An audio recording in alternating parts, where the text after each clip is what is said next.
Good morning, millennials. Welcome back to the most prestigious, the most groundbreaking, the most real, the millennial morning show, the Morning Toast. The most real. I'm just trying out some new slogans for us, right, you know? because the ones that we have are great, but I guess that we could evolve. Never The hurt millennial anyone. morning show is good, and that's really just a perfect way to explain to someone what it is. The millennial morning show. Also, the social media morning show. Yes, the Because most prestigious morning show. We're social media gurus.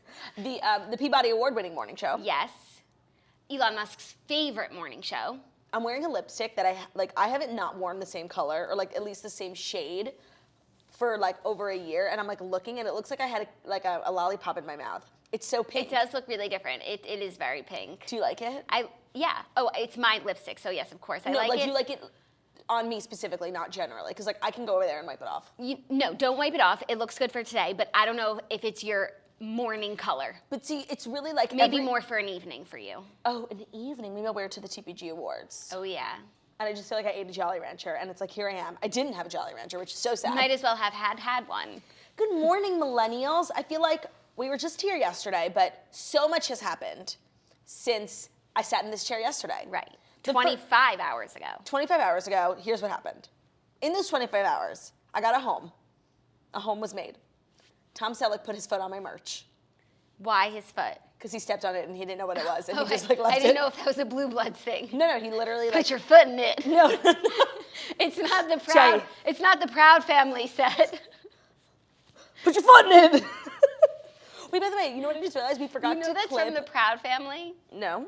When her grandma has her secret recipe, and they I forget what she's making, and they take it to the bake-off or whatever. The bake-off. And they have to ask what's in your recipe, and she goes, well, I put my foot in it, and they were like, haha, stop, and she was like, no, I put my foot in it, and everyone was so grossed out because they had been eating it. It's an iconic Proud Family I don't episode. remember literally anything from Proud Family except Proud Family, they'll push your buttons, make you wanna hug them, something like that. Pretty good. That was a lit theme song. It was a lit theme song. I thought it was a disappointing show. I forgot who the lead was, but I loved her, and I just thought she could just. She had so much spunk and sass. She really did, and I just thought she could do better show-wise. No, I agree. It had its moments. It also was animated. When Grandma put her foot in the pie. And it was also animated, which is just really tough when you're going up against live action shows. When you're going against not only live action, the golden era of live action, even Stevens, Hannah Montana, That's So Raven, Corey in the House, And you're animated. And you're animated, and not even well. You're animated very poorly. The interns at Pixar animated you, you know? Someone just commented, honestly, Jackie, your mind is a steel trap. Truly! It's so crazy. I remember, just everything. It's, annoying, because, But one of us has to. No, but it's, even if I had, a normal average memory, you just remembering stuff is, annoying. If there's something I want, history to forget, you're going to remember it. You're going to be, and they're going to hire you. McGraw-Hill is going to hire you to write our textbooks. It's you guys think I have a great memory like that and that I'm a steel trap, a library, a wealth of knowledge, but Dana is really? So much more. She tells me stories or things that I said or things that I did, and I'm like, wow, who's she? She sounds great. It's wildly interesting. You are to me as I am to Dana. She's always telling me new things about myself. It's wildly interesting to hear stories and things that you did that you don't recall, and you're just marveling at what an interesting person you are. Right. How outgoing. Right. How funny. How witty. So Jackie and I were telling you guys a little while ago, one of the questions to get into our Facebook group is, are you a Claudia or a Jackie, and explain why. And people, it's really grandiose versions of ourselves. And someone wrote something today that was highly hurtful, and I still let her in because it wasn't wrong, you know. She's I'm much more of a Claudia, you know, because I never brush my hair. Is that my thing? Do I have unkept hair? No, that's I feel you always have your hair kempt as the bare minimum, you know? What do you mean bare minimum? Also, you have naturally nice hair. You don't really have to do anything. Right. Well, now I'm so self-conscious. Because if my hair wasn't done every day, I would truly look like I just rolled out of bed. But you, I don't have naturally. Okay. On the breath, you could have made that argument, because on my time hop, I used to I now go back and I'm damn, I can't believe I showed up on a morning show looking the way that I did. No, but I remember there was one day you showed up to the breath where you realized that if you parted your hair in a straight part and just brushed it and didn't go to sleep with it wet, that it would look really nice. And from that day forward, you've always had kempt hair. So maybe she's talking about back in the day. Maybe. But I don't know. Hopefully. I just feel like, by the way, when I learned that, like I have naturally good hair, so in high school I like never did it. But sometimes it's messier than others, and running a comb just through your part and making your part stick straight and then like flattening the top, literally it's like you got a blowout. A world of difference. A world of difference. Even though I am getting a haircut next week. Because the Revlon blow dryer, I've been like going out of control. My hair is starting to break, and like I've always prided myself on having healthy hair, so I'm trying to cut back, and I need to cut it in order for it to grow and be back to the place that it was at.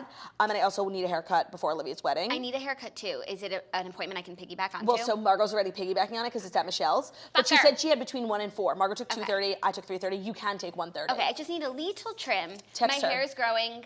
Everyone's saying my hair is growing so fast. What am I doing? Like I'm on steroids. But I've been growing it for over a year. Like I feel like this is a normal pace. So, but do you roid, bro? I do not roid. I think the key to hair growth is patience, and you've got to grow through the awkward times. But you know what they say about patience? It's a virtue. It truly is. And then I'm just gonna I know, I let feel like my it brain grow. is really working today. Let it grow. I'm one with the wind and sky. Let it grow. That's a good one. You look cute today. You look very normal.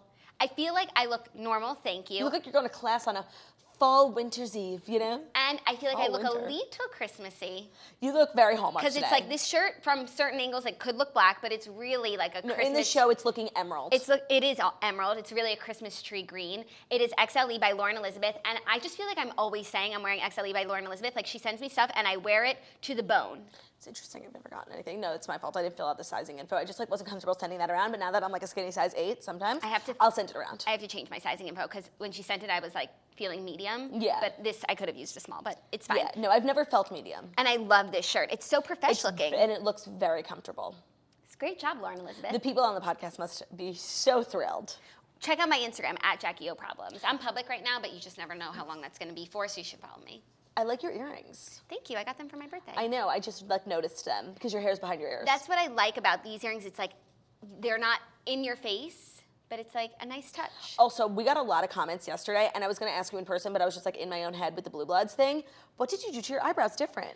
Okay, I'll tell everyone because it's been a long path for me to accept the fact that I should color my eyebrows. I feel like you would go to slam poetry and like write a poem about your eyebrows. No, totally. Or like if I was applying to college now, I would write my essay about my eyebrows instead of my hair because I've come to terms with my hair like 10 times over. I didn't come to terms. No, but like growing up as like, well, first of all, just being a teen, you have to learn to love yourself. But having red hair is very difficult, and if you don't have it, you wouldn't know. Well, no, it's like this is going to be very controversial what I'm about to say, but it's like if you're born a redhead and you're a girl, you are either like so special and gorgeous looking, or like no offense, you like are a circus freak.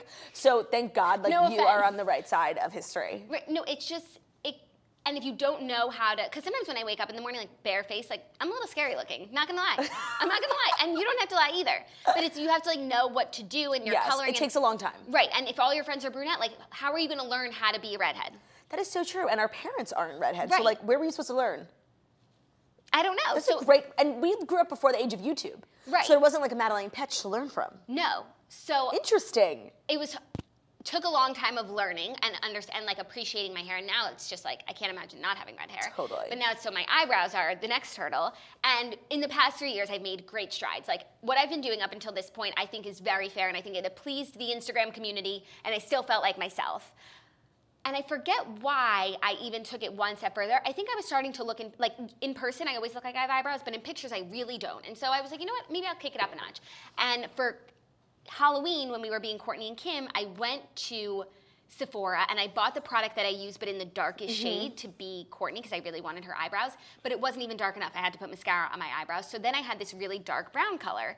And on Thanksgiving in Utah, I was just experimenting with it because I just wanted like a little bit darker.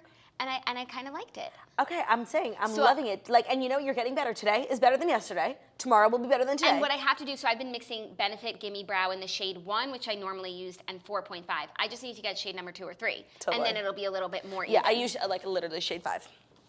You use shade 5. Yeah, I like having dark eyebrows. Yeah. I want like Liz Gillies eyebrows. Yours don't look super dark. Well, because I lost my eyebrow gel in Utah, and I thought you were about to say you lost your eyebrows. Oh, well, I lost some of those too, but I lost my gel, so I've been like, keeping it low key these days. No, it looks nice. That's why the lipstick really is stark today, because you don't have a lot of other makeup on. It just, like, it looks wrong. I can't look at the feed anymore because, like, I just truly look like I'm drinking a lollipop. No, it brings out the pink in your sweater. You look great. Thank you. Don't doubt yourself.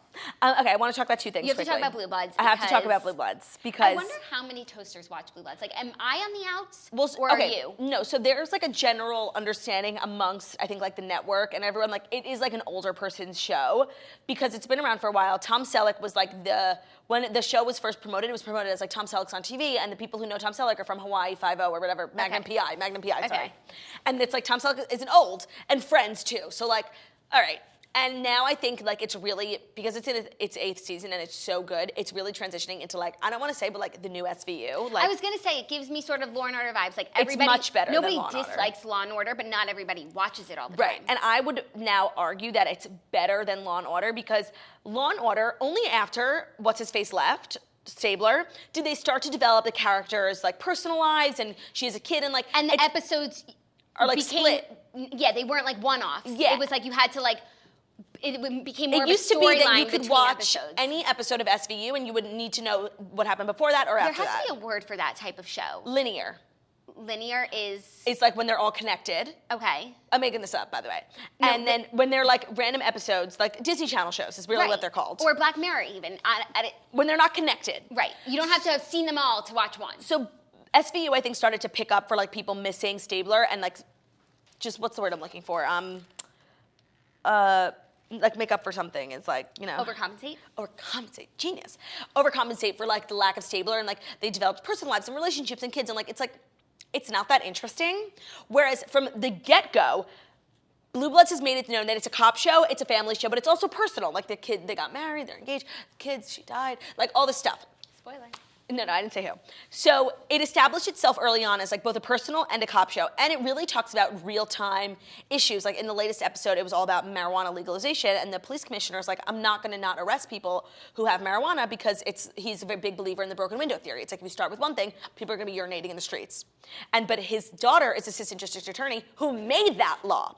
So it's very complicated.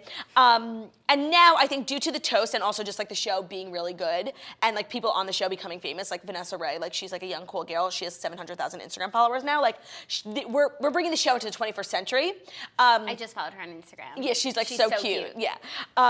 And by the way, she said she would come on the toast. Like she was like, when Markle was like, you have to have her on the toast. I'm like, would you? She was like, would I? I was like, yeah, she's a major. She followed me, and I was. She's coming. Followed me. She's coming, you guys. But so let me tell you about the set. It was she's coming, yeah. so premium. Like first of all, it was in Greenpoint, and it's like this 10-block radius, just like full of studios. By the way, I shouldn't say where it is because like, people are going to knock on the door. Sorry. It was so premium. I walk in and like you think they're filming in a house, they're filming in an office, they're like in a building. It's all a set. And like I knew that about TV, but like a part of me thought it really was a house. That hurts me. That's like Wisteria Lane. So and that's like the Dynasty house. It doesn't exist. It doesn't? No, it's a set. Like it makes me so sad. So yeah, the house doesn't exist. They have like a picture of the house and then they have the dining room. That hurts. Yeah. So when we got Wouldn't there, it just be easier to get a house? Duh. Like and buy it. It's like it's just supposed to be a modest it. house in Queens. It can't be more than $1 million. Right, and then then you're the full house. But the thing is like there's not enough space because they have the dining room and then they have to have all the space to get every camera angle. So in a real house it wouldn't work. But I was just like learning so much about film, and everyone was so nice. They had put like a PA on us, and like me and Markle couldn't be controlled. We like were walking around. Why were you guys having earphones in? Okay, so basically, they film in this dining room, which is like a built thing. It has like 4 fake walls, and the only people who are in there are people who need to be in there, like the actual cast and the cameramen. So then everyone else stands right outside and watches on the screen. Watches on the screens. But I don't know why they don't have this. Oh, because if the screens are playing loud volume, you'll hear it in the show. So they give everyone these little headsets, and me and Margaret were sitting literally behind the director and the showrunner, and we were just like putting in our little headphones and just like living. It was so crazy. We were there for 2 hours. They shot the same 30-second scene 7,000 times because there's so many people in the cast because it's family dinner, so it's like 8 people. So they have 4 cameras that need to film every person at least 4 times, and then every person from a different angle at least 4 times. I could tell you the whole scene. But everyone nobody here has New Year's resolution? But everyone was holding their own? Oh, yeah. Except Gramps, like, couldn't remember this line, and, like, I was laughing so hard, and, like, you could hear my laughs, and they were like, please quiet down. And I was like, I'm sorry. But Gramps, like, couldn't remember this line. He was like, that's the thing about the afterlife. Wait, are you It wasn't a spoiler. Did they make you sign something or say that you wouldn't? They didn't, and like I was recording a bunch because we did a behind the scenes for the Patreon, which that'll will be up today. And no one like told me anything. It's not really a show that you can spoil almost. But then I have to tell you what happened afterwards. So But you'll find a way. Of course. Me and Marco just sat there like minding our own business. Everyone was so nice. The show, and like I was really acting like I was on an audition. Like you never know. Like You never know. You never know. So I was sitting next to the showrunner. And it's like, what if, say, they were filming an episode and like the dead body dropped out. So I was saying, and they just needed a body. Jackie, I was saying, like, you never know if they need an extra. The thing is about family dinner, it's like only the 8 of them. But you never know. You never know. They could have hired staff. Maybe someone rings the doorbell. It could have been catered. Get shot. Yeah, exactly. So me and Margot were just like minding our own business, but like, bopping around. We went to craft services, went to the bathroom. Like the PA who was supposed to be assigned to us, like literally like couldn't handle us. So we're sitting, we're recording, and then they How break. was craft services? Amazing. What did they have? Everything. Okay. Is it Healthy. Is it in the video? I And haven't watched yes, it yet. Okay. They change from breakfast to lunch to dinner because they're there for 12 hours. So we were there during like lunch snack time. So they had healthy snacks, that snacks, healthy meal, that meal, like, and because there's over 300 people work on the show, so Wow. it's just like so premium. Like that was my favorite part. I had a Pop-Tart. Yum. I know. Toasted? No, I didn't want to take up too much You had time already away. had enough toast. Exactly. In the morning. So me and Margaret are minding our own business, and it's so funny because when the cut is over, they have to relight. The food moves, so they have people come sit in for the cast, and it's like fake versions of Tom Selleck. So it was this guy who wore glasses and has a mustache and is the same height as Tom Selleck. They just need him to sit for lighting. Right. But they all like take their role seriously, and they literally become looking like the people. That's so funny. It was hysterical. Tom Selleck walks out. Basically, all the cast hangs out in this other room while they're restaging. Tom Selleck comes out over to us. So nice, shook my hand. He Came to you. us. And we were just like, hi. He was so nice, so gracious. He had printed Is out... Margot in love with him? In love. He had printed out articles like about She has a type. news. He had printed out articles like about news and was like handing it to the writers. He's like, this would be interesting. Like he's involved in the creative. It was very impressive. And he came out twice. 2 times this happened, and he was just like asking me questions. I had a Blue Bloods hat, and like nobody could believe like where I got it. And I was like, I don't know, literally someone sent it to me in the mail. Whatever. Then the scene finally wrapped, and they moved on to something else that like we weren't really invited to. So me and Mark were like gathering our things, and Donnie Wahlberg comes over, and he follows me on Instagram, but he doesn't like know my face, and he didn't know who I was. He was just so lovely and gracious. He was like, "Hi, how are you?" Shook my hand. "Oh, you like the show? That's so great. I'm so happy to hear that. What do you do?" And I'm like, "I'm girl with no job." And he was like, "You're girl with no job." He got his cell phone, taking 1 million photos with me. FaceTime Jenny. Oh my God. She was in the lobby of SiriusXM. I was like, Jenny. And you've been on her show. I've been on her show. I don't think she remembered. He was she just like so. He respected the hell out of Girl with No Job. Like he couldn't believe it. He was like, pictures, pictures, pictures. Want a picture with Margot? Want a picture with me? Then Vanessa Ray and her on-screen fiance Jamie came over, and he was like, dirty jeans, and I was like. I gave him merch. I brought merch. I brought him Dirty Jeans merch. He's like 5 days in a row. He was so hot and like so nice, and she was just like an angel from God. Like first of all, she's so pretty. Like she had been sitting all day, like doing the same fucking line, and they have to actually eat when they're on dinner. Ooh. So she was eating string beans, smart, and she was just because she had to eat it a million times. She didn't want to get nauseous if she's having like roast beef or something. So. I was just like so bewildered by the grace and the elegance and just the kindness of everyone. The set, they really are friends. Because when the take was over and they were like resetting, they were still sitting there, like you would hear their conversations. They were talking about she went on a date, like this other girl, they were making such funny jokes.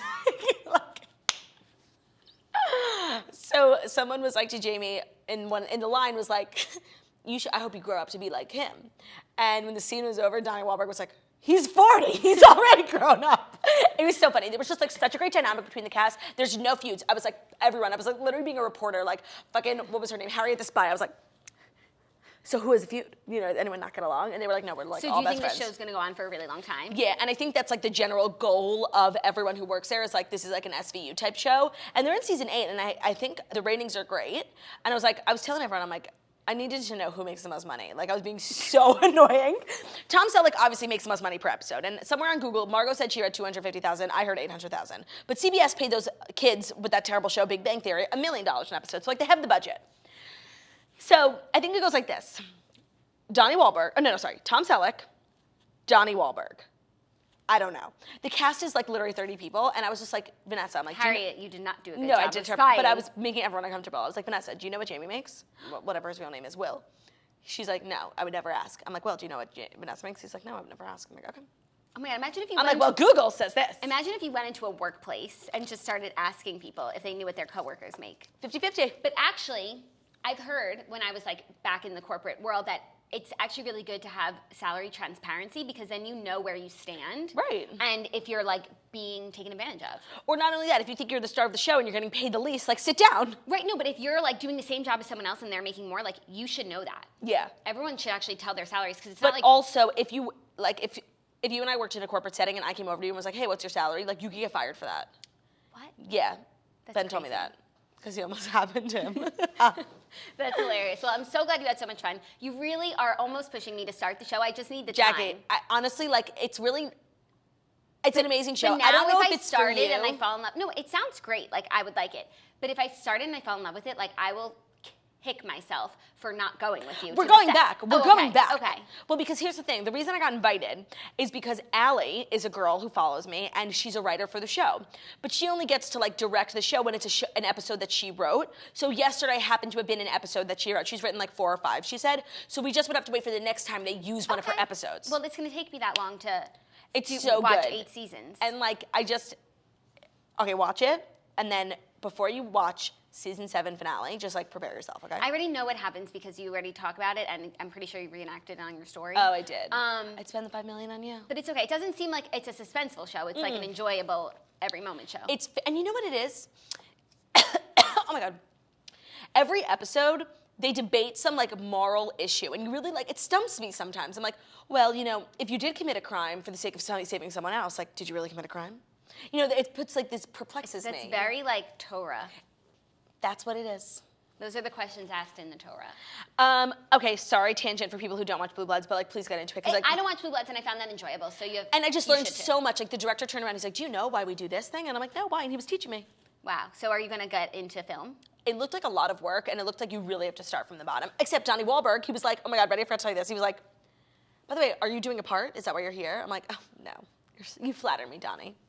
And he was like, why not? They should write you in. I'll tell the writers. I said, okay, Donnie, do what you gotta do. What? You should be like Tom's. I said I'll be a dead body. Illegitimate, long-lost daughter. No, it's not that kind of show. It's not that kind of show, But please. Tom doesn't step out. He doesn't. Please. There's a But first I time said for I'll be a everything. dead body, but Vanessa said it's the hardest thing to do. What? Because you can't breathe. Oh my God. Okay, so this is like. I actually think okay, I would ready? be good because I'm really good at holding my breath. Maybe close your mouth because that'll make breathe. Okay, your neck is moving. It is? Yeah, because you're like breathing. Okay, hold on. This is really fun for a podcast. Okay, let's see.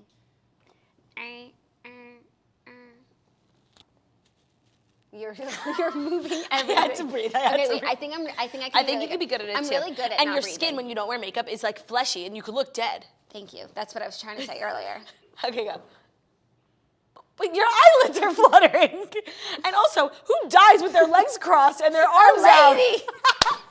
I died on the toilet. Do it again. You're just gonna have to figure out why your eyelids flutter. I don't know. Do your eyelids flutter when you sleep? I don't know. Okay, never mind. You literally look like you're on heroin. Like, Oh, I can make it could be someone having a seizure. or you could die with your eyes open. That does happen sometimes. Oh God. Actually, that looks pretty good. It looks good. Cool. Okay. We'll work on it. Also, I did want to tell you that I finally moved into my apartment yesterday. I heard you had people over. That wasn't your family. I had company. Yeah, no, my friends have been dying to come over, and my friend Anna's bachelorette party is this weekend, and I can't go. So like, I felt really guilty, and she's been really wanting to come over. So I just gave in, and I was running around town like Brie Vandekamp.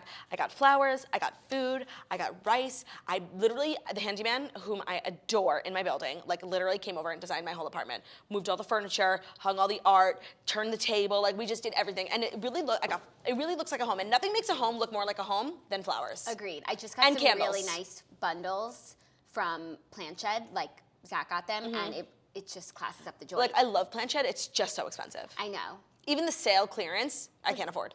Yeah, but they last. Like They you last. get what you pay for, but it's still expensive. But Whatever. nothing really makes your home feel more like adult than flowers and candles. And I used those Homesick Candles that we got from the last time we partnered with Homesick Candles, and they smelled so good. And I always forget to light candles up until the second like the doorbell rings. So it's like you light it and then you gotta wait an hour. But they really fragrance the place mad quick. They fragrance the place mad quick, and they have such nice holiday winter candles. Like that's my this is my favorite time of year to light candles because you're just like it's like a hug, you know. But I need to get like my home into a a seasonal, like I want to be one of those girls who has like white pumpkins, you know, like I want, and like a thing on my table, like I want to be one of those, a runner. I want to be one of those girls, like a like to know it, shop like to know it kind of gal. Okay, I think you could do it. You And have the it in first you. step? The first step is candles. Homesick Candles are not only great for your own home, but great as gifts because Yes. they have seasonal flavors, but they also have candles by your state. So if you're feeling a little homesick, I mean, we live in our home state, Yeah. but if we didn't, I might buy a New York candle just to smell Yeah. the smell of trash. Yeah, Subway. Anyways, right now, our listeners who go to homesick.com and use promo code TOAST will receive 10% off any order and $50 and get free shipping. That's a great deal, 10% off any order over $50 and free shipping. This amazing offer and most popular state and city candles won't last long, so don't wait. Just visit homesick.com now using promo code TOAST to find a personal gift for your whole list today, including yourself. Get yourself something nice. Treat yourself. I want to get people holiday gifts, but I also want to get myself a holiday gift. I did. I got myself a holiday gift. I showed it to you. Oh, you did? I splurged big time, and it's like annoying because it's like a work-related thing. No, it's not. It'll change your life. It will, because like, so for my shows, most of the time I have 1 or 2 shows in a night. I fly the morning of after the toast, and I'm back the next day. So it's really like I don't need that much. I need my pajamas, my costume, my slippers, my makeup, and something to sleep in. And the bag that I have is good. Like it fits in most carry-ons. It fits a lot, but it's just so ugly, like the suitcase that I have. And it's like, now that I'm a person of notoriety, like you never know when the paps could show up, you know? And I can't imagine me and my paparazzi with my big green suitcase. Remember us at the Super Bowl? Yeah, when TMZ told us they were gonna come find us at the airport, and we like did our makeup in the bathroom and they weren't there.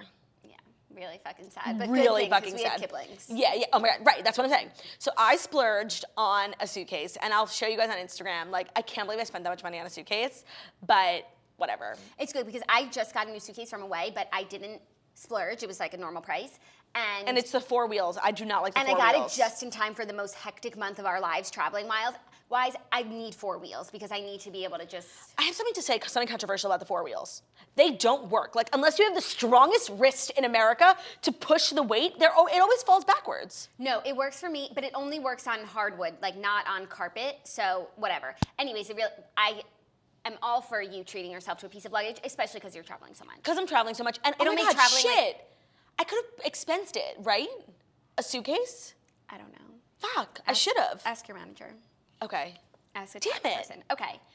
Half an hour later, are you ready for the Fast 5 Oh my stories? God, literally half an hour. Half an hour of talking about Blue Bloods later. Are you ready for the Fast 5 stories that you need to know before you wake up and take a bite out of the morning toast? Okay. You ready? Okay. By the way, out of the morning toast, do you always say that? I don't know. It Oh, sounded okay. weird this time. Okay, okay. Out of your morning toast. I'm No, sorry. take a bite out of... I was just, Wait. my heart wasn't in it. Here are the because- Fast 5 stories that you need to know before you wake up and take a bite out of your morning toast. Yeah. My heart wasn't in it because I was just thinking about the reason why we pushed off the stories for so long is because they all suck. Yeah, and it's just like the world did stop turning while we were, busy yesterday, No, and for that I'm grateful. Like in the past 2 weeks, there was news every single day, and of course we're back to work. Nada. The most interesting thing happening on Twitter today is that there is a man in... actually, are we doing that It's story? not a story. So Okay, there is a man in Florida who is... They've come to learn since 1970, he has killed over 90 women, and he's probably the deadliest U.S. serial killer, like in the past 50 years. That's crazy. And I think he's being put to death. Man, I got one thing to say about Florida. They sure know how to kill people over there. And for that, I'm grateful. I'm not caught up on the story. We gotta kill Casey Anthony. She's gotta go. No, actually, I will no longer contribute to the celebritying of serial killers, and that's why Casey Anthony does what she does. She's empowered by Daily Mail writing about her, and I will no longer talk about her and make her famous. So, Casey Anthony, you've been chided. Also, we watched Black Mirror on our trip, and there was one episode that we watched when you weren't there, and you should watch it. I don't want to say no, but you should. I'm officially done with Black Mirror because I don't like the way that it makes me feel afterwards. Okay, just watch one more. No, you guys tricked me into watching White Christmas, which was the worst one of all in terms of giving pits. And I don't want to feel sad anymore. I don't want to question life. Literally, when we watched that one about the lesbians in heaven, San Junipero, oh my made God. me so upset. Literally I got into bed and I was literally had tears in my eyes. I was like, one day all the people I love are gonna die. Why do I want to know that? Oh, that one only made me upset because everyone said it's the best one, and it was by far the worst. We only watched 5, and it was the worst out of the 5. Right, that girl left her daughter and husband in eternity alone. Right. To run off with another woman. No, but even that, I didn't. whatever, but just the show itself. And you guys when we were watching it, and it takes you like 40 minutes to even figure out what you're watching. That's the worst part. I kept saying, I'm like, she's a time traveler. Like, I thought you were being crazy. She doesn't know the dance. She doesn't know what to wear because she's from a different time.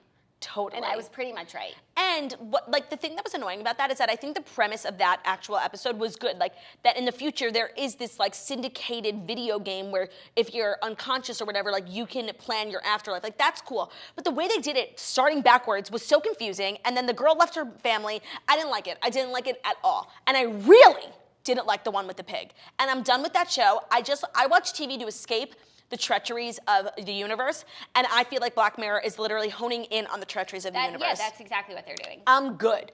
I'm fucking good. Inward. Thank you. I'm good. They want you to look inward. Would you be watching TV and miss the princess in the streets of the prime minister fucking a pig? Stop. No, I wouldn't. I can say with certainty, I would not be watching, but I probably wouldn't be outside. I'd just be watching Riverdale. Okay, first story. Ariana Grande's Dangerous Woman Tour is heading to YouTube. A behind-the-scenes look at Ariana Grande's Dangerous Woman Tour and the making of her album Sweetener is coming to YouTube. The 4-part Ariana Grande Dangerous Woman Diaries documentary series, to be released Thursday, November 29th, today, follows the pop superstar during her 2017 tour and through the creation of her 3rd studio album, Sweetener. That's a long time. YouTube bills the docuseries as a love letter to her fans. YouTube does good documentaries. Like, they did the Demi Lovato one, right? Simply Complicated? Yeah. That was good. This is a long period of time. Through her Dangerous Woman tour and then also writing Sweetener. Right. And does it capture anything Pete? No. So, according to a YouTube rep, Dangerous Woman Diaries will not address Grande's short-lived engagement to SNL star Pete Davidson, which I don't like. It's like, she had a crew filming her, so just address it. Yeah. It's such an interesting look into just like celebrity nowadays. And I feel like probably the impetus of this documentary has a lot to do with Manchester, and maybe that was supposed to be like the focal point, like getting through that.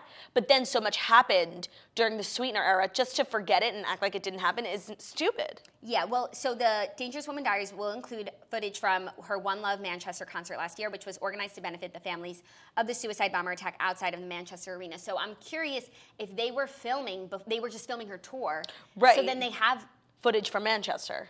I'm sure it'll be really interesting, actually. Yeah. No, so that is interesting, but that's going to get lost. Most people do film every tours. concert. Taylor Swift does.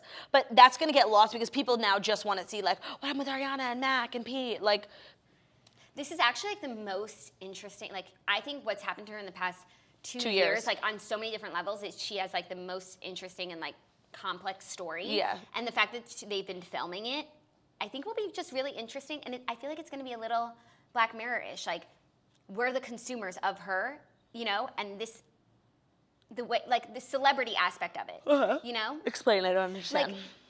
Like, that's why I wish they would address the Pete thing, because her being engaged to Pete for so short and releasing an album and being at the height of her career and her ex-boyfriend ODing and, like, I think she's just, like, peak celebrity. And I just think it's a really interesting moment in time, like, the way that we have consumed, like, her life. Yeah. I also really have like fallen in love with celebrity documentaries recently because the Lady Gaga one was just so fantastic. Agreed. I thought the Demi Lovato one was quite telling. I found out yesterday from my friend Alicia that there's an Ed Sheeran one through YouTube. I'm not interested. I don't know if I'm interested. Yeah, but I'm excited for another celebrity documentary is all I'm trying to say. I agree. I love a good documentary. 3 Identical Strangers, if you haven't watched it yet, what are you still doing? I also love a good documentary that doesn't give you a pit. Like, have you ever seen the documentary? I think the best documentaries are meant to give you pits. Have you ever seen the documentary Queen of Versailles? Yes, of course. I think that's like the best documentary ever because who would have thought when they started filming this family, because they're building the largest house in America. That's what the documentary is about. In Florida, right? In Florida, modeled after Versailles.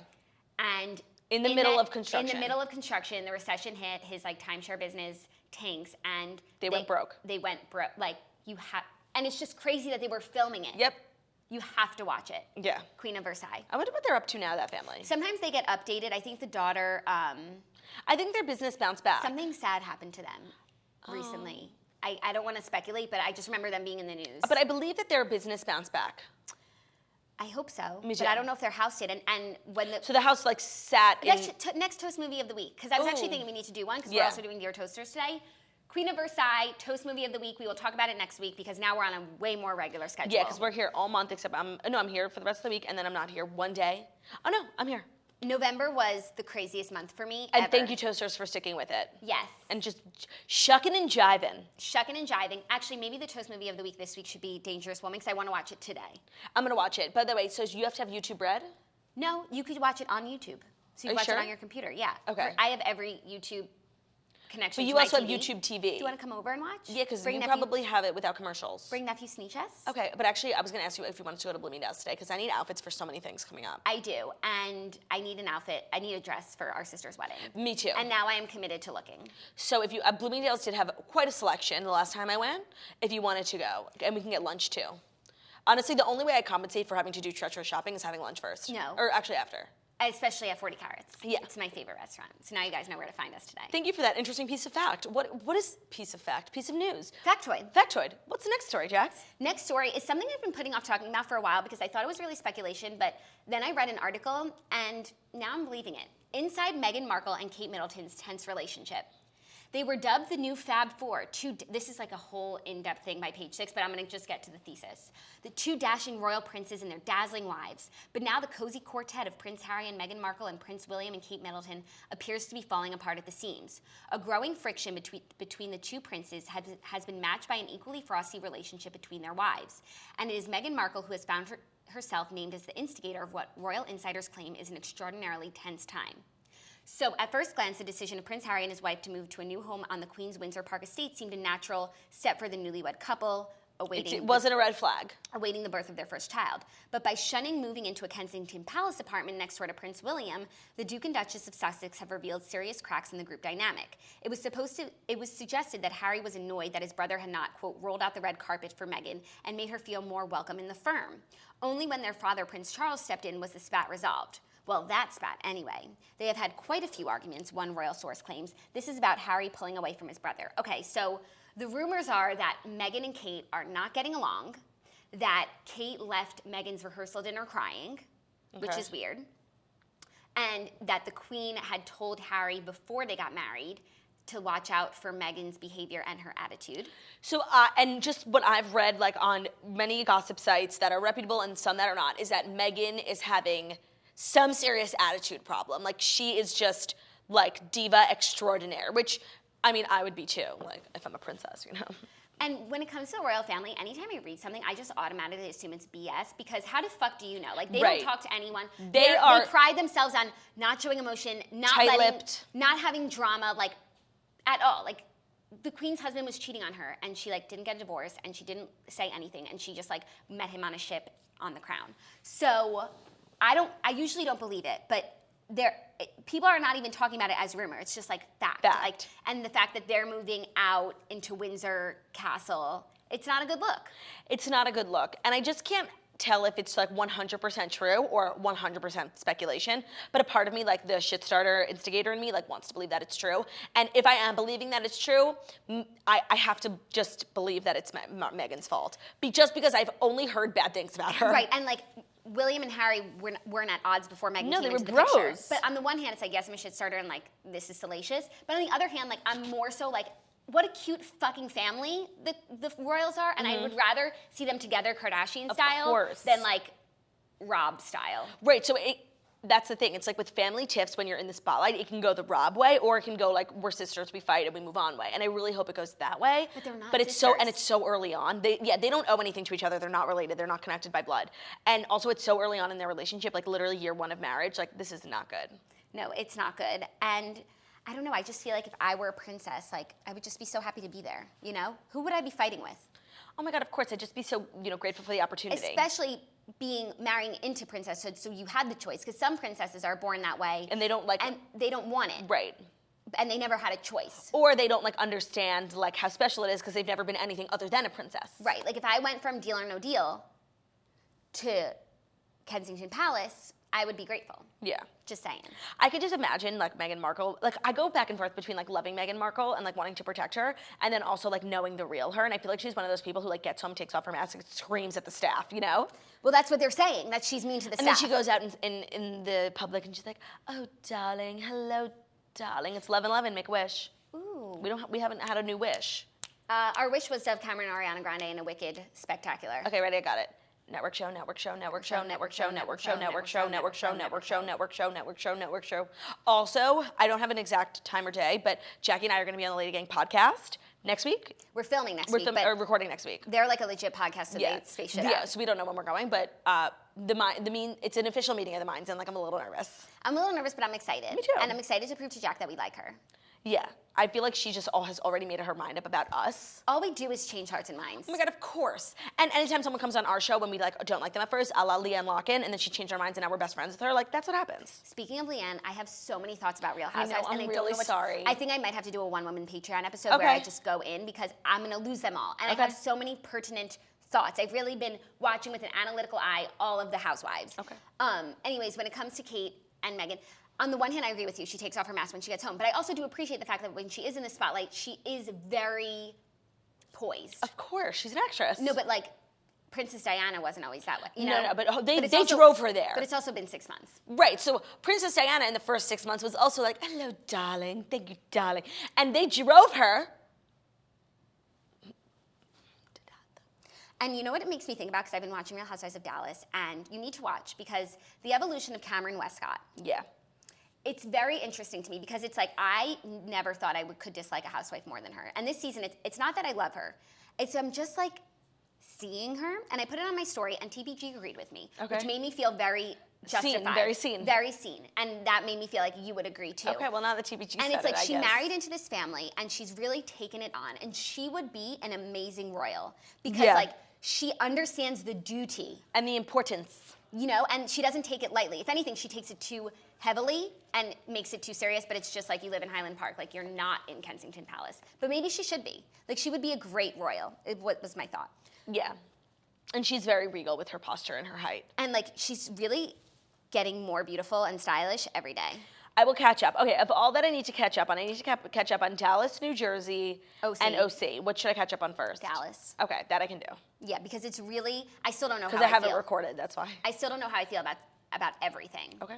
But I will. Reunion next week. You got to do it before the fuck, reunion. yeah. It looks delicious. Deandra says, she said, I've known a secret about Leanne for years and I've never shared it.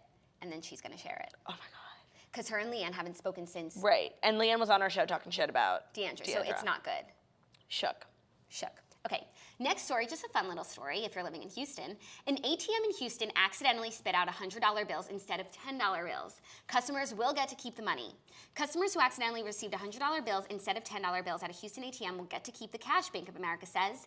It was overnight Sunday into Monday when deputies in North Harris County saw a crowd gathered around an ATM. Customers told deputies the machine was dispensing $100 bills by mistake. Deputies blocked off the ATM and cleared the crowd before notifying the bank of the error. Bank of America later sent out the following statement to a local news source. Quote, this was an incident at a single ATM in Houston caused when a vendor incorrectly loaded $100 bills in place of $10 bills. We have resolved the matter. Customers will be able to keep the additional money dispensed. Well, fucking snitches snitched on Sunday night and called the police. Oh my God, what losers. I'm like salty that this wasn't me. No, same, but it's crazy that this was caused, well, the most you can take out is $1,000. Is $1,000, but it doesn't come in 10, so you have to like take out 100 at a time. Oh, that's true. It seems like a full-time job. And by the way, and what if they give you a 10 instead of 100? Did they tell you what the total loss damage was? No. I'm so curious. I'm so curious, but it's crazy that this was caused by human error. You know? Right, because you think like. By the way, have you ever seen? Did you watch Breaking Bad? No. There's an episode where like these like druggies like need money and they steal an ATM, and in their house they spend like days trying to like hammer it open, and when you open it like the money comes flying out. There's so much money in ATMs. Like we gotta steal some. No, that's like the show Jessica Jones, not the person, and she's really strong. That's her superpower, and when she wants money she just goes to an ATM and opens it like with her strength. Oh, that's what I would use my superpower for. Right, but she only did that in her teens. Like now she doesn't even use money. She wears the same clothes every day. How does she pay her rent though? She's a private investigator because she uses her strength to find stuff and Got jump it. from place to place and like. Okay.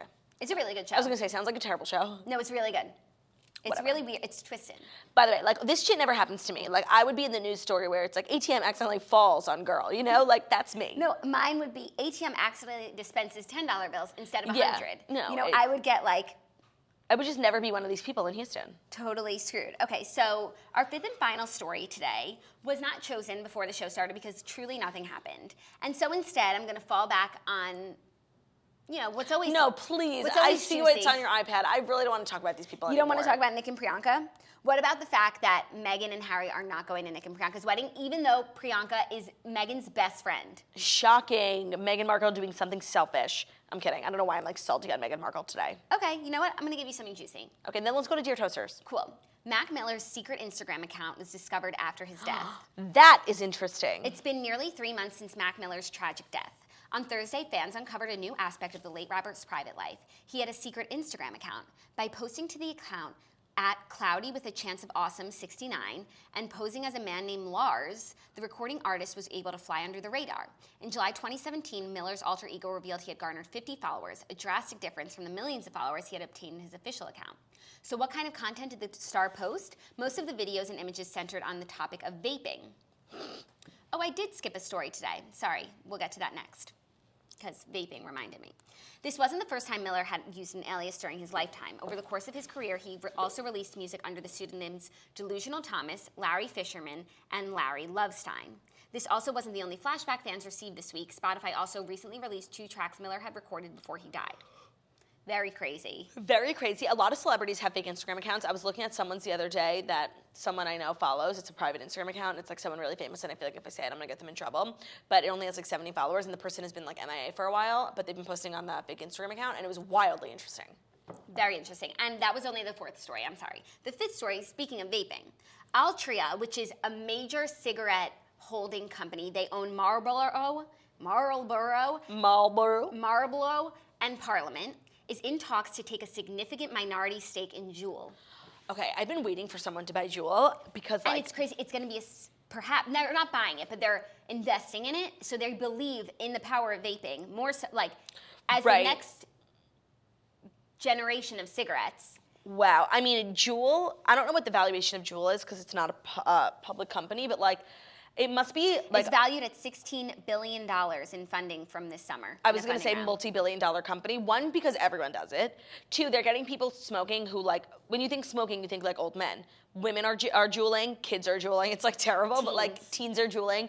I've just been waiting for like the financial part of Juul to come to fruition because I find it so interesting. And like literally 5 years ago, I got a box from Juul and threw it away. And like, I didn't know what a gold mine it was. And like, I could have like gone steak or something. And like, I'm really upset about it. Oh, damn. It was like just a small little startup. I just think this is a really interesting turn of events. Like, and it's also funny because, like, Juul is, I don't know if they're trying to be like the anti-smoking or to get people to stop smoking cigarettes, but it is one way some people wane off of cigarettes, and it's like now cigarettes, they're gonna accept funding from cigarettes. We're moving in the right direction, but I don't know. I'm not here for like everyone is like acts like this cigarette companies are evil. And it's like these MTV commercials I can't stand. Like, know the truth. And it's like, nobody is like being force-fed cigarettes. Like, do I think smoking cigarettes is disgusting? Yes. Am I upset that someone makes a personal choice to go buy them? No, like that's your own deal. Some people could say like me eating a Pop-Tart yesterday is like the same thing, you know? Right. It's a personal choice, it's free will. I so don't care. Those truth commercials are coming for e-cigs too now. And by the way, those truth commercials are like backed by some PACs and like, I don't know, they're so corrupt. There's something so eerie about them. It's like, why do you have a hard-on for Marlboro? No, why do you have a hard-on? And also coming from like a network, MTV, that's like, it's not like they're the cleanest network. No, and yeah, like they're the pillar of excellency. Right. It's not like if PBS was showing truth commercials, I would take it a little more seriously. No, those commercials from make no sense. Who like is just a 24-hour like promotion for drinking, sex, and smoking pot. I don't know. It's like, why is that where we draw the line? Right, no, it's like true life. I'm addicted to heroin. Right. Don't smoke a cigarette. Don't smoke a cigarette. It's just so weird. And by the way, don't get me wrong. I think cigarettes are disgusting. But I'm just not here for like, I don't know. It's like, it's a business. And it's like people want to buy it. Like, it's not like anyone's being forced to buy cigarettes. They like it. All right, good for them. I don't care. Life's short. Smoke a cigarette. No, I'm totally kidding. Life's short. Maybe a Juul. The crazy thing about this Juul is like you don't know the effects that it's going to have on you. Right, because it's a new thing, and like in 50 years, it'd be like, wow, I can't believe we used to smoke Juuls. But when Heather McMahon was here, she was saying that now with vaping, it's a new thing that's going to be a problem called popcorn lung. Have you heard of this? Yep. You've heard of popcorn lung? Because from all the like bubbles in your lungs. So just can't win. I don't know. We are going to move on to Dear Toasters, which is a segment we do. We haven't done it in a while. It is our advice segment. So if you want some advice, email us at deartoasters@gmail.com. We take any advice, but we really look for the more interesting types of advice, a la, DNA, speculation, things like that. We do a lot of wedding, coworker drama, but that's kind of boring. And we've gotten some really interesting ones. And today's are no exception. Sometimes I don't know how to solve them, and then I feel bad. So I kind of like the boring ones. Okay, so this one is, I'm going to start with the most boring, and then move to work our way up. Wow, I just got so hungry. Okay, well, about 40 minutes ago, I realized I'm not wearing deodorant, so I'd rather be hungry. This is called, what is OTP? One true pair, right? It's like what is it about a relationship? Okay, sure. One true pair hand job dilemma. Oh, I'm sorry, OTP, over the pants, hand job dilemma. Oh, thank you.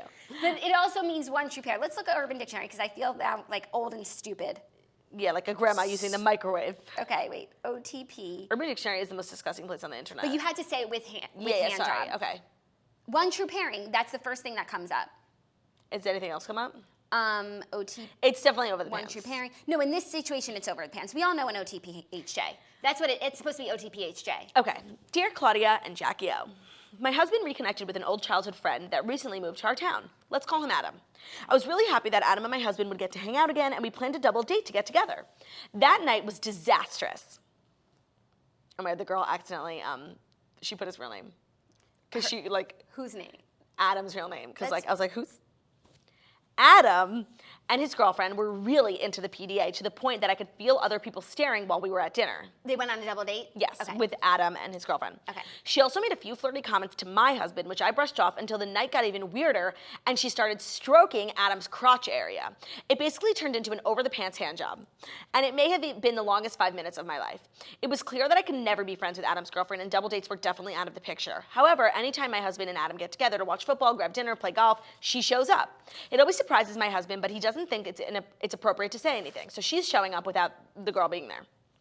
He's tried giving hints by suggesting a guy's night, but it's not working. Help, I don't want my husband to stop hanging out with Adam, but this really bothers me. Am I crazy? What do I do?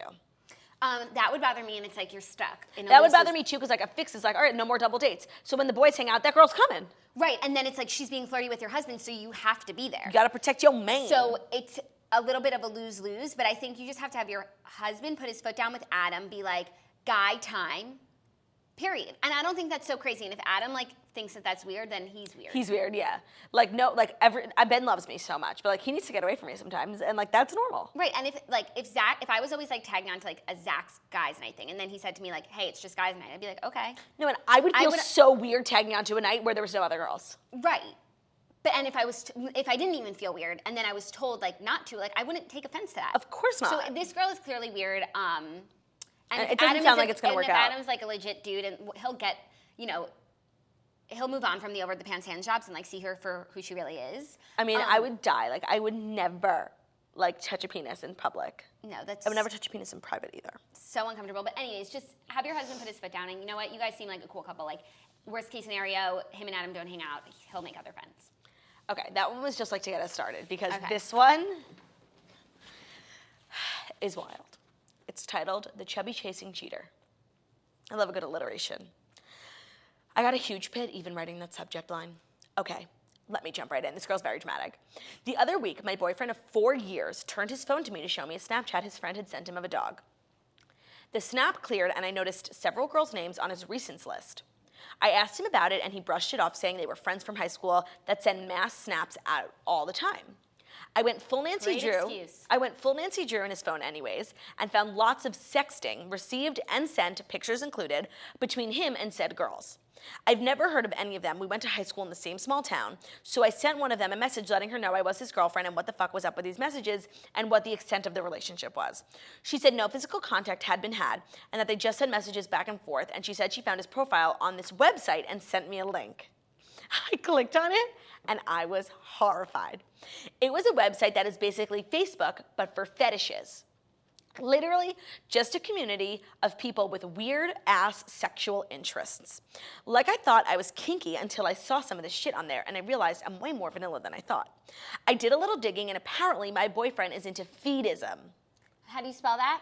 F-E-E-D-I-S-M. Feed. Basically, he gets off on weight gain and gorging his partner with food. And he is into super large women. His profile said he attended several feedism/orgy events in the area too. I confronted him about it, devastated, and he brushed it off and said he had never met any of the women he talks to online, and that he had never attended any of the events either, and that the whole thing is just something he logs onto when he's bored and is as harmless as watching porn.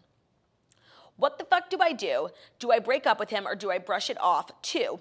And just chalk it up to a weird fantasy thing he has? Should I feel crazy because I think talking to local strangers and exchanging photos and pictures and texts is so much worse than watching porn stars that you'll never meet? I feel cheated on and have a pit larger than all the women he's talked to combined. And subsequently feel unattractive in his eyes now that I'm not as large as the women he's apparently into. Help, gonna go ironically eat my feelings now because bitch, I'm not well. And then she sent a follow-up message. She was like, just for reference, I am the same height and weight as Ashley Graham. That's what she said she is. And some of the women he's talking to is like 4 times the size. Okay. She just wanted reference. That's good to understand. I mean, to me, this is a major problem. Because you know what it is? It's like, whatever your interests are, like him being into, like, that's not the problem. The problem is the secrecy. Like, first of all, lying straight to your face. Only a serial killer lies like that. Right, and I'm not gonna yuck anyone's yums. Me neither. And I'm not gonna put down fetishes or websites or kinky shit. But there's a different, like, if he was just watching porn of really big women, like that's his fetish, that's the same as watching porn. But striving for like human contact is weird. Right, and especially like the locals aspect, like you could see these people. At the grocery store. If you're watching porn and then you get in contact with that porn star and are sending pictures, like that's wrong. That's cheating. That's cheating. And this is sad because they've been together for 4 years, and I have to tell you, girl, like you have got to break up with this guy. You really, really, it's not because he has weird fetishes, because no one's fetishes are weird. Like it's what they like. But he's a liar. And a cheater and a freak. And he doesn't see anything wrong with it. And he's trying to make you think that it's normal. Right. Like bring you into the cult. He's gonna start gorging you. Right. And then it's like, if that's what your boyfriend's really into and you're not that, like, I would feel like... That's what she said. She's like, I feel unattractive because he's looking for a specific type of person that I don't look like. Right. That would hurt me. That would hurt me too. And I wouldn't be able to get That would be like if it. Ben was into skinny girls, you know? He's not, don't worry. He's got to go. I wouldn't be able to get past it, and he would have to go. Guts and to also, go. He lied. He lied to you about the Snapchat stuff. You're such a fucking liar, Camille. So how can you trust him? And without trust, you don't have a relationship. Couldn't have said it better myself. Because he could have told you in that instance, of like, course. Hey, this is what I'm into. I'm sorry. I was sneaking around because I'm embarrassed, but now that you know about it, like, let's fall into this together. Someone said, I have a fetishism relationship with myself. Me too. I gorge myself all the time. All the time. Every day. And I'm not embarrassed because I'm open with myself. Okay, final one. And by the way, if you guys have some weird scenarios you want our take on, deartoasters@gmail.com. And also, then I guess another option would have been for her to, like, indulge in his right. fetish and to be fed. Become a fetist. But don't let someone change, like... And no, don't make yourself unhealthy just to satisfy someone else. Right, it goes either way. If I was with someone that wanted me to lose 20 pounds, I wouldn't do that. If I was with someone that wanted me to gain 20 pounds, I wouldn't do that. Like, no one should change you if you like the way you are. Agreed. Okay, this is the final one called A Future Felon in the Family. Dear Toasters, first of all, I want to say that my sister and I love you guys, and we are huge fans of all things toast. We trust no one but you two in the toaster community to help us navigate through this pit that comes around at every holiday. Sorry in advance for the long story, but every detail is important. We come from a big family. We are really close with all of our cousins. We love our cousin. We'll call her Ashley. But we are not as close with her as we are the rest of our cousins. Ashley's 33 and has been dating this guy in his mid-40s, calling him John. They've been dating for 4 years, Ashley and John. 4 years seems to be when things... Yes, go awry. Start to... Thankfully, me and Ben have been over the 4-year bump. Oh, wow. After they had been dating about a year, Ashley casually mentioned to our other cousin, we'll call her Sarah, something about her boyfriend's past. Sarah, of course, Googled him immediately and found multiple articles about the time he served in prison for over 10 years. Turns out he and some friends held at gunpoint during a bank robbing spree and stole over $1 million before getting caught and arrested. Once Sarah, the other cousin, realized this, it wasn't long before the rest of our cousins, aunts, and uncles knew, but the only two people we aren't sure that know are her parents. Our question is, how do we somehow tell our parents and risk being the ones to break the news to them, or do we not say anything and just hope for the best? We can't imagine our entire family knowing something and not telling us, so if we were in her parents' shoes, I'm sure we would want to know. It's important to note that when John is around, he doesn't talk to any of us, doesn't participate in any family games, and just sits in the corner not interacting with anyone. Oh, so he's Jackie, not playing any games. Even our dad, who gives everyone the benefit of the doubt, has personally hidden and I locked. played so many games in Utah. You did. You tried. Okay. Even our dad. And I beat you at Trivial Pursuit. Even our dad. I beat you the first time, though. Even our dad, who gives everyone the benefit of the doubt, has personally hidden and locked up our wallets and jewelry when John comes over because no one trusts him. He gives off major creepy And they're vibes. doing that. They're doing that knowing he robbed a bank. Yes, but the girl's parents don't know. Right. They've been dating long enough, and it's at the point where we feel like they will probably get engaged any time now. In the past, Ashley has had really bad relationships and was engaged to another guy who was terrible and ended up calling off the whole wedding over text message. We would hate to see her heartbroken again if this would all come out later and cause drama and ruin the relationship. We just don't know what the right thing to do is, and we want this pit to go away so we don't have to live with it at every holiday or family gathering. P.S. For the Steen's Eyes only, here's a link to the article about the robbery. Okay. I'm just going to read it like on my own. Okay. So I think that 100% you should tell her parents straight Of course. up. And you don't even have to worry about how you say it. You could even text them the link and be like, holy shit, and act like you just found it. Because you're doing it out of concern, not out of gossip. Right, and they need to know, just because even if they don't tell her or they just need to know to lock their jewelry and their Right, and like imagine they get married, have kids, and then like years later they found out that he's a robber and that you knew about it. But I have a hard time believing that they don't know. Right, so, I actually have a hard time believing that she doesn't know. Mm-hmm. You don't Google the person that you're with. Oh my God, of course. So you should definitely tell the parents because they probably don't know because like they don't think to Google people. And they should just know that so that they can, safeguard their home. And then leave it up to them if they want to tell her. But I actually feel like she might know and that it's not a deal breaker for her. Because if you go from being with someone who treats you terribly and calls off your wedding over text message, like someone who robbed a bank for $1 million, like at least he was aiming high. You know? I don't know. Like honestly, robbing a bank isn't that big of a deal to me because it's a victimless crime to start. At gunpoint. Right, the gunpoint and literally scaring all the patrons in the bank. Like that's where you lost me. Like I would rob a bank if I could get away with it. Like fuck the bank, But the poor people, like the old lady with her cane, she's sad. Yeah, the gunpoint is no bueno. But also doing it to 10 different banks seems excessive and kind of greedy. 10 different banks? Yeah. Oh, I thought it was just one. Like they got desperate. Sugar and spice style. Mm-mm. Okay, so it's not a sugar and spice situation. I know. So I'm afraid you're gonna have to tell, and this girl can't get married to this guy. No. Yeah. Also, it's one thing to date someone who got arrested for smoking pot. Marrying someone who has something on their record or has been to prison isn't the worst thing in the world. No. But for robbing a bank at gunpoint, where did he get the gun? That's bad. Agreed. But she also is kind of the weird cousin. So maybe she knows she doesn't care. But the parents should know. That's who you should worry about telling. Yeah. Let them take it from there. And I have a feeling she knows. So don't. I have a feeling she knows too. If she doesn't know. I'm sorry. Some people. If she knows, they should be together. If she doesn't know, they should not. And also, it's if she doesn't know, this is going to sound so mean, she deserves everything she's going to get. How do you not know that? And how do you not Google your husband? Right. So silly. And he should have just gone to the ATM in Houston, giving out hundreds. Thank you for bringing it full circle, Jackie. That's really what the Morning Toast is all about. You're so welcome. I'm a learned woman. Okay. Because my What's courses the schedule? at Skillshare are really paying off. Oh my God. By the way, I've been taking online Skillshare classes because we talked about it on the Toast 2 weeks ago, and it really piqued my interest. And I set up an account, and it's I don't know if it's helping because, as you guys know, I have a bad brain, and I don't know what it's from. Maybe from watching a lot of TV as a child, or I don't know what it's from, but it's there.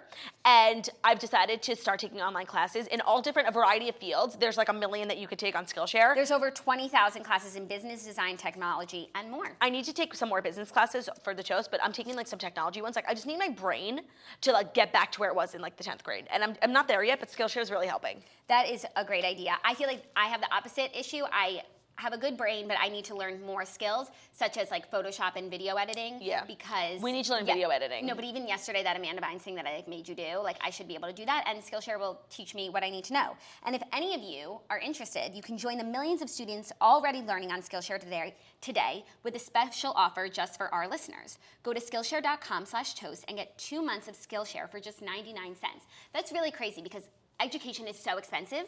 And this isn't. It and really these are is. real skills. Wait, 99 cents? And these are real skills that you can share. So it's 99 cents. You can get fries from McDonald's, or become a learned individual. So just get $2 and get both. Or 2 months of classes. That's right, Skillshare is offering Morning Toast listeners 2 months of unlimited access to over 20,000 classes for just 99 cents. To sign up, go to Skillshare.com/toast. Go start your 2 months now at Skillshare.com/toast. And Melissa Fuentes, who is a toaster, said Skillshare is really good. I owe a lot to it.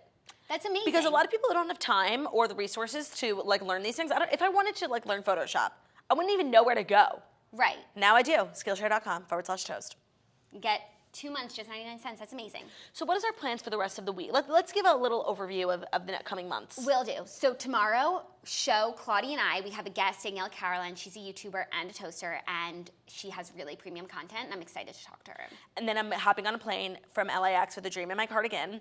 And I'm going to Alabama. Show sold out. I fucking just love the toasters, like always showing up for me when I really need them. Like my team was like, "You really gonna have to cancel the show in Hoover?" I'm like, "Really? Watch this, bitch. Look what we did." And then I have 2 more shows after that through the rest of the year in Miami. One of them is sold out, and I added a second show because everyone was yelling at me. So now you have to buy it because I did it for you. Tickets available at girlwithnojob.com. And merch available at shopgirlwithnojob.com. Then on Sunday, pre-sale tickets for Camp Toast go on sale. Oh my God, it's Sunday already? Sunday. December just really crept up on us. Crept up. Wow, I'm so excited for Camp Toast round 2. Like, I feel like we did Camp Toast round 1. It was unbelievable. We learned a lot. We're throwing it all, back-breaking work into Camp Toast 2. I'm so excited, and too. I need to start ordering my deluxe bedding because Me too. I'm gonna have the most comfortable bed at Camp Toast. Like, Me too. And when Camp Toast round 1, it wasn't a priority for me, and I really suffered. Yeah. I've never been so broken in my life. Me too. Anyways, pre-sale goes on sale noon Eastern time on Sunday, December 2nd. Pre-sale is for Patreon members and Camp Toast 1 attendees. Then tickets go on sale to everyone on Monday, December 3rd at noon Eastern time or whenever the show ends. So if you're watching live, you will see us go live with the tickets. And then from there, we can just get really excited about camp. I know, I'm really excited about camp. Do you smell fire? I do. Someone probably burnt Are toast. they cooking something? That's what happens when we go over an hour. We're burnt toast. Yeah, it's like 11:37. Everyone's like, get the fuck out of here, ladies. Like, we're going to put the fire alarm on. It smells good. I'm so hungry. Like, I can't get over it. We need to eat something. We do. What are you gonna Except get? I'm going to the doctor after this, and I'm getting weighed, so I'm going to eat afterwards. Oh, scary stuff. Scary fucking stuff, bro. I haven't weighed myself since Utah. I'm going to do it on Saturday morning. I weighed myself this morning again.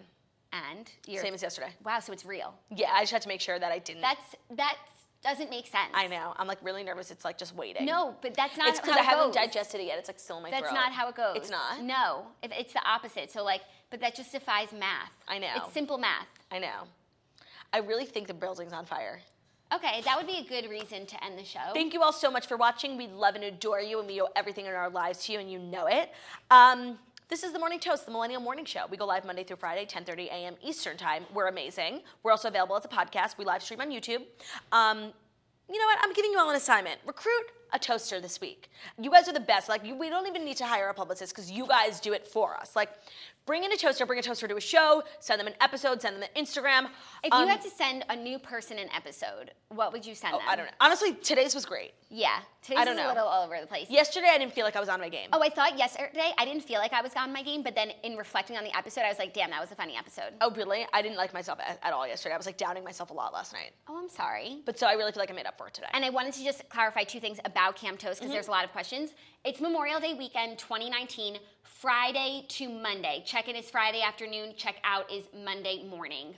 All the information will be on the Eventbrite. Tickets are costing $650, so that is something that you should know so you can empty your piggy bank and come to camp. Yeah, included in that is 3 nights, food, 3 meals a day, snacks, like premium apps, like pasta bar, salad bar, omelet station, everything. Open bar.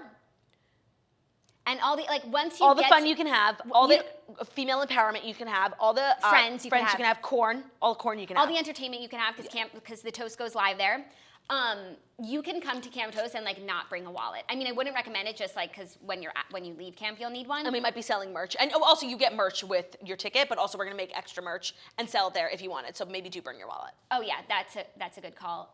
But you do get free merch included in your ticket. So it pays for itself. And where else are you going to go for Memorial Day weekend for $650? So true. That is so true. Imagine going to a 3-day weekend on a holiday weekend, all-inclusive resort and like no like resort fees that they sneak in for $650. No, because and if I were to go anywhere for Memorial Day weekend, it would be the Hamptons, and like if you're doing a house or if you're doing a hotel, yeah, it's like $1,000 a night. So 3 nights, $3,000. And you're gonna make memories and friends that last a lifetime, like Lauren Hakimi, I love and miss you. And you're gonna go on a zip line and like do things that you never thought that you would do.